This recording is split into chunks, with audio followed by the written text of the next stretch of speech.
আসসালামু আলাইকুম বন্ধুরা, আশা করি আপনারা সকলেই ভালো আছেন আর আপনারা দেখছেন এমডি ভয়েস টিভি।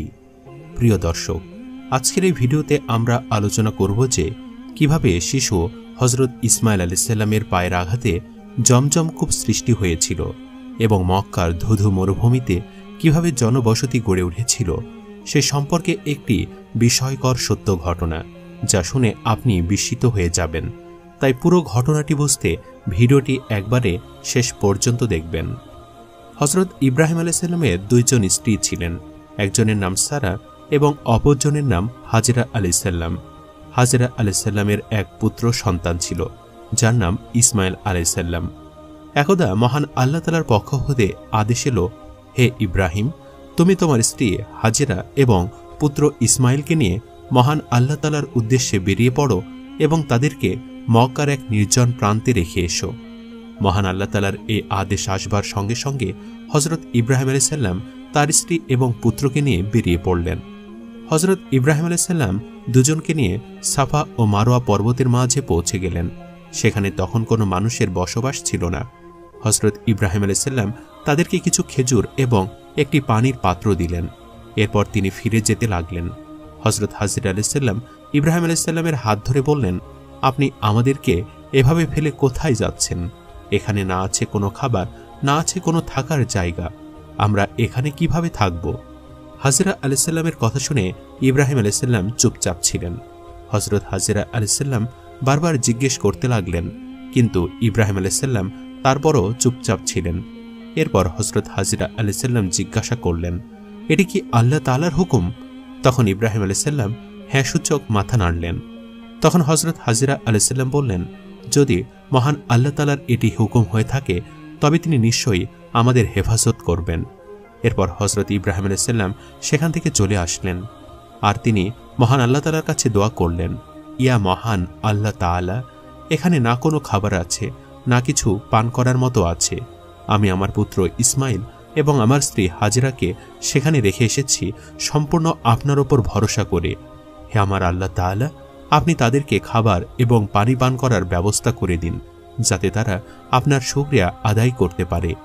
হযরত হাজেরা আলাইহিস সালামের কাছে থাকা পানি এবং খেজুর যখন শেষ হয়ে গেল, তখন শিশু ইসমাইল ক্ষুধা এবং পিপাসার যন্ত্রণায় কান্না শুরু করলেন। ছেলের এমন করুণ অবস্থা দেখে পানির খোঁজে হযরত হাজেরা আলাইহিস সালাম কখনো সাফা আবার কখনো মারওয়া পর্বত যেতে লাগলেন, যদি কোথাও পানির কোনো ব্যবস্থা করা যায় এমন আশায়।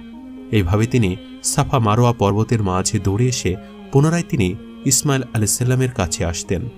সেখানে তিনি হযরত ইসমাইল আলাইহিস সালামকে মাটির ওপর শুয়ে রেখেছিলেন এবং তিনি তার আশেপাশে পানির খোঁজ করতে লাগলেন। পানির খোঁজে হযরত হাজেরা আলাইহিস সালাম সাফা এবং মারওয়া পর্বতের মাঝে 7 বার দৌড়ালেন আর সঙ্গে সঙ্গে মহান আল্লাহ তাআলার কাছে দোয়া করতে লাগলেন, হে মহান আল্লাহ তাআলা, আমি আপনার ওপর ভরসা করি, নিশ্চয়ই আপনি আমাদেরকে এই মুসিবতে একা ছাড়বেন না। মহান আল্লাহ তাআলা হযরত হাজেরা আলাইহিস সালামের দোয়া কবুল করে নেন এবং যেখানে শিশু ইসমাইল তৃষ্ণায় হাত পা ছুটছিলেন, সেখানে হযরত জিবরাইল আলাইহিস সালাম এসে উপস্থিত হলেন এবং একটি পানির ঝর্ণা সৃষ্টি করলেন। হযরত হাজেরা আলাইহিস সালাম সেই পানির ঝর্ণা দেখে অত্যন্ত খুশি হলেন। তিনি নিজে সেই পানি খেলেন এবং তার পুত্রকেও খাওয়ালেন। এরপর হযরত হাজেরা আলাইহিস সালাম সেই ঝর্ণার চারপাশে মাটি এবং পাথর দিয়ে বাঁধ দিলেন, যাতে সেটি গড়িয়ে না যায়। তখন হযরত জিবরাইল আলাইহিস সালাম হযরত হাজেরা আলাইহিস সালামকে বললেন, আপনি ভয় পাবেন না, খুব তাড়াতাড়ি আপনার স্বামী ইব্রাহিম এবং আপনার পুত্র ইসমাইলকে দিয়ে মহান আল্লাহ তাআলা পুনরায় কাবাঘর নির্মাণ করবেন এবং এটি সমগ্র দুনিয়ার মানুষের ইবাদতের কেন্দ্র হবে। এরপর মহান আল্লাহ তাআলা সেখানকার আশেপাশে খেজুর গাছের সৃষ্টি করলেন।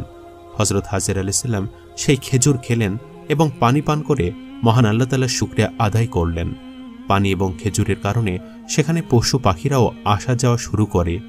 এর কিছুদিন পরের ঘটনা, একদা এক বিরাট বাণিজ্যিক কাফেলা মরুপথ হারিয়ে এদিক সেদিকে পথ অনুসন্ধান করছিল। ফলে তাদের সঙ্গে যে পানি ছিল তা নিঃশেষ হয়ে গিয়েছিল। এই কারণে তারা ভীষণ উদ্বিগ্ন হয়ে পড়ে। কাফেলাটি ঘোরাফেরা করতে করতে একসময় বিবি হাজেরার কাছে এসে পানি পানের অনুমতি চাইল। বিবি হাজেরা তাদেরকে পানি পান করার অনুমতি দিলেন।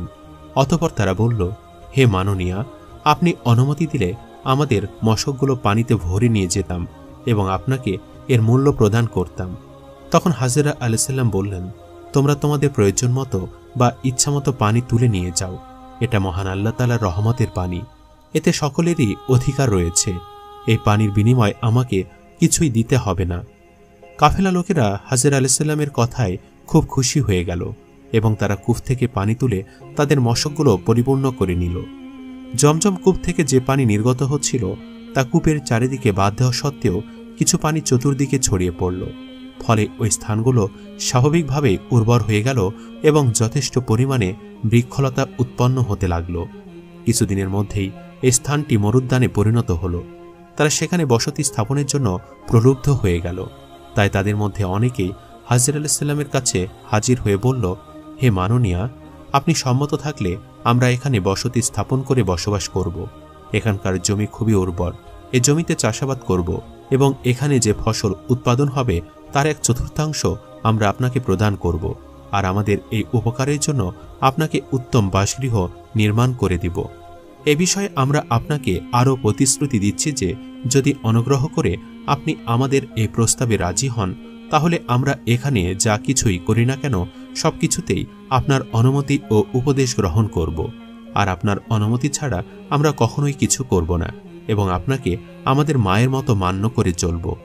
বিবি হাজেরা তাদের এই প্রস্তাবে আনন্দের সঙ্গে রাজি হলেন এবং এই ধরনের কাজকর্ম শুরু করার অনুমতি প্রদান করলেন। বিবি হাজেরার এই অনুমতি লাভ করে তারা সেখানে ঘরবাড়ি নির্মাণ করে বসবাস শুরু করল এবং সেখানকার জমিতে চাষাবাদ শুরু করতে লাগল। চাষাবাদের ফলে উৎপন্ন শস্য এবং ফসলের 1/4 তারা হাজেরা আলাইহিসসালামকে প্রদান করত। সর্বোপরি তারা বিবি হাজেরার জন্য পাহাড় থেকে পাথর এনে সুন্দর একটি বাড়ি নির্মাণ করে দিল, আর বিবি হাজেরাকে তারা অত্যন্ত সম্মান ও মর্যাদা প্রদান করতে লাগল।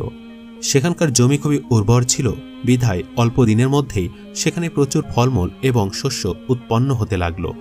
এই খবর চারিদিকে প্রচারিত হওয়ার পর দেশ বিদেশ হতে ব্যবসায়ীগণ ক্রয় বিক্রয় করতে এখানে আসতে শুরু করল। ইতিমধ্যে সেখানকার অধিবাসীর সংখ্যা বৃদ্ধি পাওয়ায় নানা প্রকার বিদেশি পণ্য বিক্রির উদ্দেশ্যে আমদানি হতে লাগল। এভাবে ক্রমান্বয়ে এই শহরটি পৃথিবীর সেরা পবিত্র ও বিখ্যাত মক্কা নগরী নামে পরিচিত হয়ে গেল। তখনকার মানুষ বালতি এবং মশকের সাহায্যে পানি তুলত। বর্তমানে মানুষ মেশিনের সাহায্যে জমজম কূপের পানি উত্তোলন করে এবং বড় বড় ড্রামের সাহায্যে সেই পানি মসজিদে নববী পর্যন্ত পৌঁছে যায়। এখন জমজম কূপের ঝর্ণা কাবা থেকে মাত্র 31 কিলোমিটার দূরে। সাফা মারোয়া পর্বতকে কেটে ছোট করা হয়েছে আর এর চারপাশে সীসার দেওয়াল তৈরি করে দেওয়া হয়েছে যাতে এর ওপরে কেউ উঠতে না পারে, কারণ পূর্বে মানুষ এর ওপরে উঠে যেত।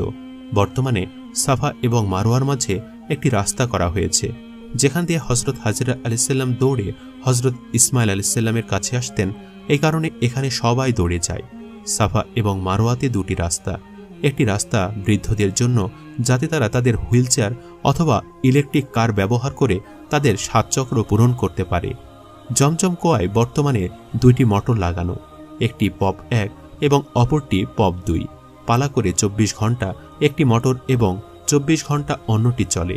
কিন্তু আজ পর্যন্ত এই জমজম কূপের পানি শেষ হয়নি। এটি মহান আল্লাহ তাআলার একটি অপরিসীম কুদরত।